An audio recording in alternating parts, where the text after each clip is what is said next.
Elle ressemble à un jouet pour enfants. C'est peut-être la voiture du futur en 3D.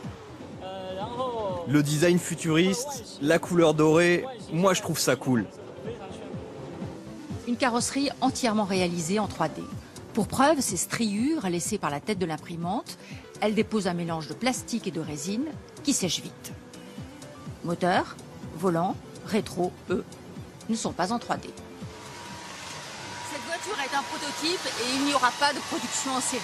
Mais on verra de plus en plus souvent des objets en 3D. Tout dépend des imprimantes et elles deviennent très perfectionnées. L'invention de l'imprimante remonterait, 10 ans avant le dépôt des brevets, à 1970. La pâte ici, les modèles là. Il ne reste qu'à brancher le courant. Vous voyez comme la pâte se transforme et hop, des chapeaux neufs.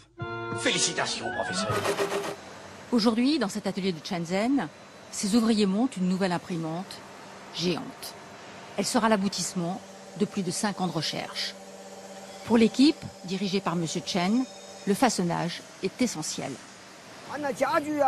Chez nous, on pourra tout imprimer. Des meubles, des outils, des voitures. Pour ce type d'imprimante géante, nous sommes uniques au monde.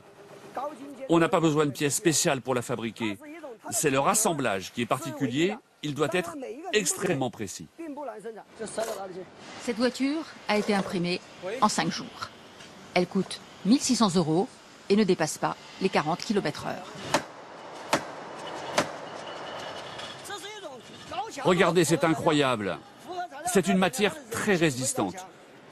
Vous ne pourriez pas taper comme ça votre voiture, et avec un marteau en plus. C'est le fils de M. Chen, un étudiant d'à peine 20 ans, qui a conçu le design de la voiture. Un jeu d'enfant selon lui. On trouve très facilement ce genre de logiciel pour voiture. Il est facile à comprendre et on peut le modifier. L'avantage de la 3D, c'est que si on n'aime pas le résultat, on peut le refaire tout de suite.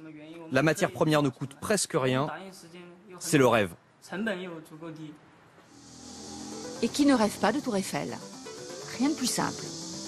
Ici, l'ordinateur est directement relié à une petite imprimante. Déjà utilisée en médecine et dans les industries de pointe, la 3D arrive dans les familles. Son coût, à partir de 600 €. Une révolution industrielle peut-être, de la science-fiction, sûrement pas. Le professeur Tournesol vivait en avance sur son temps.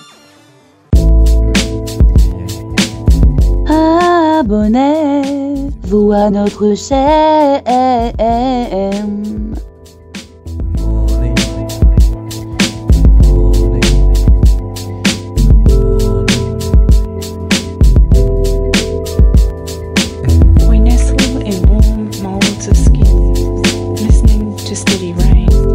Rendez-nous visite sur ancros.fr ou à notre boutique à Paris.